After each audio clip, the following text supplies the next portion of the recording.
We're going to perform an assessment on your head, nose, mouth, and throat. You start with your inspection step. I'm looking at distribution of hair. This, I'm not going to go part of his hair, but you kind of would go through as well and look to make sure his hair is evenly distributed. You may want to talk about the texture of his hair as well. You want to make sure that his nose is midline, that there's no deviation from midline.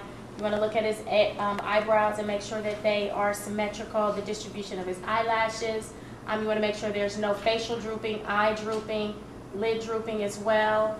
You want to evaluate his conjunctiva to make sure that there is no exudate coming from his lacrimal duct as well. I don't note that. Distribution of his facial hair, his mustache is even. There is some chapping to his lips, although they are dry and intact. They are not cracked. As far as his skin goes, there are a few nevi noted, fairly rounded, well approximated, none of which that I would be concerned in terms of possible lesions. We'll look also at his ears, earlobes. Looking in the neck area, note no masses or bulges as well. His trachea appears to be midline as well there. So that is my inspection. What if there's ecchymosis? Of note as well.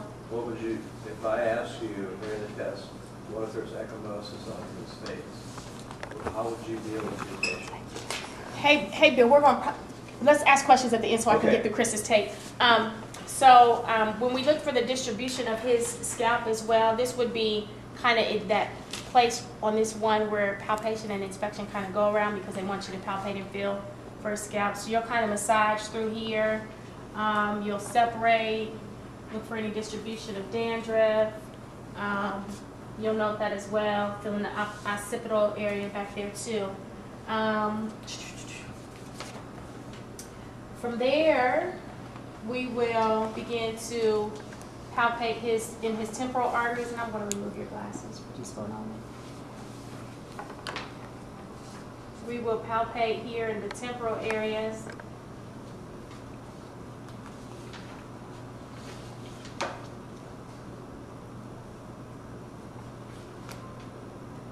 And then I go to the TMJ joint. You can ask him, will you open and close? You're feeling for any clicking, any uneven movements. It's smooth, not jagged as well.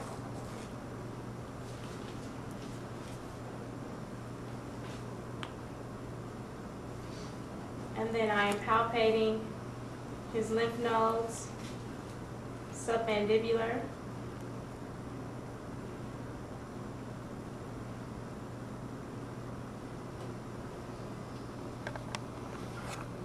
There's no swelling or tenderness.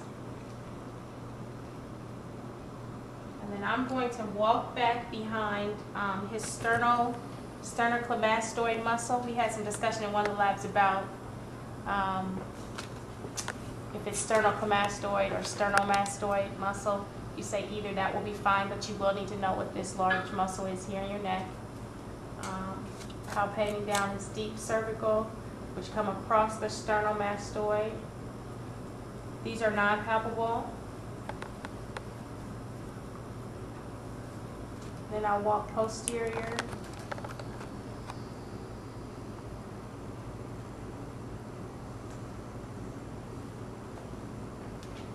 As well.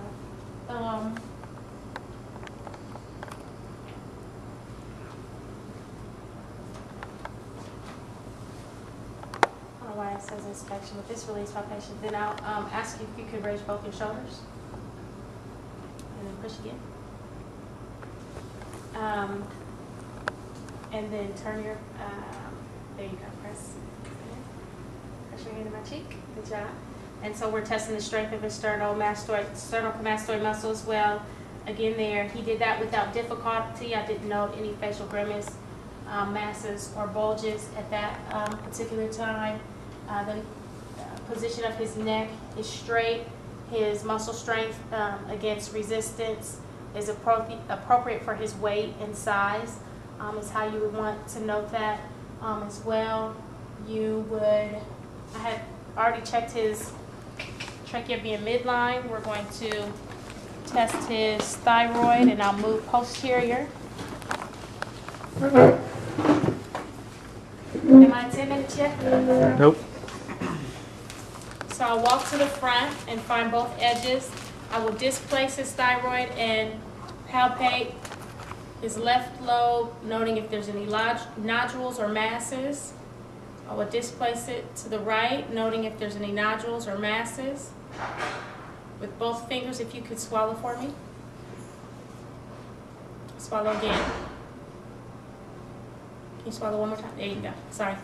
So you'll also remember we'll have water for you to drink in case you need that as well to assist with that particular step. Then we will auscultate for brewing. Remember that's your swishing noise.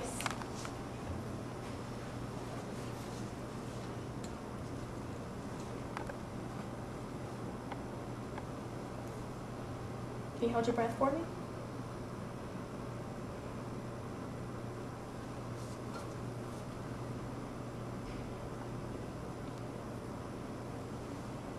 Okay, take a deep breath. No swishing was noted. Is all that you would need to tell Bill or I. If you can't remember, if you get tongue-tied, can't remember brewing. We've already palpated all of our lymph nodes in the supraclavicular area.